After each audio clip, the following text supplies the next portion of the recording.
হয়েছে আমের আচার আর আমের খাটা ওইসব ফেলাই দিয়ে একটু খানে। এবার এই যে গা ফসা গরম পড়ছে, এই গরমে যদি টক আম দিয়ে 2 প্লেট বাট নিমিশেই খাতি পারবেন।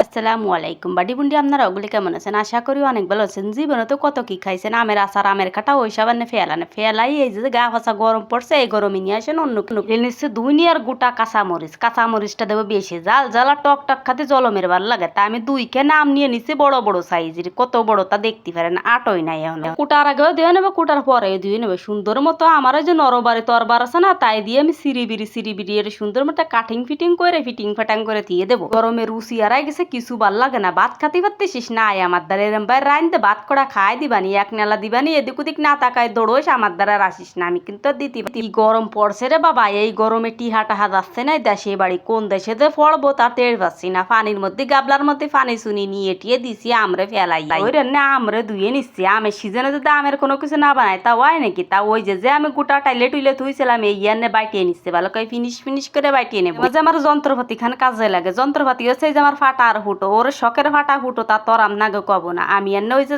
কাঁচা আম কুচি করে রাখছিলাম, আমরাও বাইটে নেবো, ফিনিশ করে বাটবো না, হালকা পানি দিয়ে শেষা দিয়ে টিয়ে বাইটে নেবো, মানে আপনার সেরম ফিনিশ করা লাগবে না। কতি পারেন কি যে কি ব্যাপার, মাইয়ে ডাবার এই যে সে কি কয় খুশা শুদ্ধ বাইটে নেছে, খুশা শুদ্ধ না বাটলে কি টক লাগবে নাকি? দিছি এখন প্যান বসাইয়ে শস্যর তাল দিয়ে তার মতো শস্যর তাল দিয়ে দিলাম কি জিরে আর আপনার হচ্ছে শস্য, আর তার মধ্যে শুকনো মরিচ দিয়ে ভালো করে বাইজে নিচ্ছে। কি যে সুন্দর একটা ফেলে বাড়াইছে ও খোদা। আমার বাইটে রেহা আমরে দিয়ে দিচ্ছে, আমরে দিয়ে ভালো করে গুটানাটা দিয়ে বাঁচতে হবে ভালো করে। তার মধ্যে গেলে আরো কিছু ময় মশলা আছে, খালি না পরিমাণ মতো লবণ টবণও কিন্তু দিয়ে দিতে হবে। লবণ না দিলে কিন্তু ভাল লাগবে না, টক একটু লাগবে, তো এই জন্য লবণের পরিমাণটা আমি একটু কম দেবো। যারা যেরকম লবণ খান তারা সেরকম দিয়ে নেবেন। এখন দিয়ে দেবো কি একটু গোটা হলদি দিয়ে দেবো। গোটা হলদি আবার কারে কয় তা তো আপনারা চেনবেন, অত চিনে কাজ আছে নি, অল্প একটুখানি হলদি দেবেন ডাইলে, তার মধ্যে দিয়ে দেবেন আর একটু মরিচের গুঁড়ো, মরিচ দেবেন বেশি, যেরকম জুলা দেবেন সেরকম দেবেন। দিলাম আমার মরিচের গুঁড়ো দিয়ে ভালো করে গুটানাটা দিয়ে বাইজে নেবো। তা খালি আর এমবাই বাজলে কি কাজ হবে নি, পর্ব কিন্তু সামনে আরো আছে, এইটুক দেখে থাইমে থাকেন না, আরো দেখতে থাকেন কি হয়। স্বাদ আনতে যে কত কষ্ট, খালি আনতে হবে।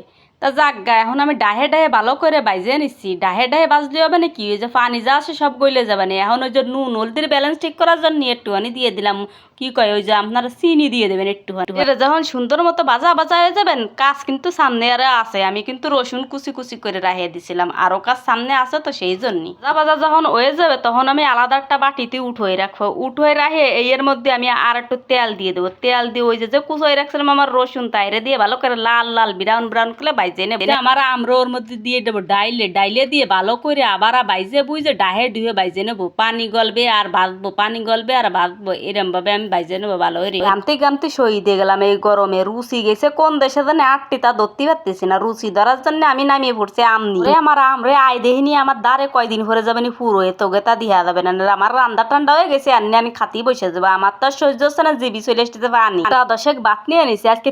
তীর ফরান্ডা বইরে একটু গিলে নিদি, জীবনে আছে কি খাওন ছাড়া আমার তো কোনো কিছু দেখি না। মরিচ নিয়ে নিছে গোটা 10 ভিডিও ফেলাই দিয়ে আমি আগে তীরে খাইয়ে নি দেন না, ফাটা ফুটো না উঠে তারপরে বসিয়ে পড়ছে খাতি। আগে খাইয়ে নি তারপরে উঠো বানি পরে যাই।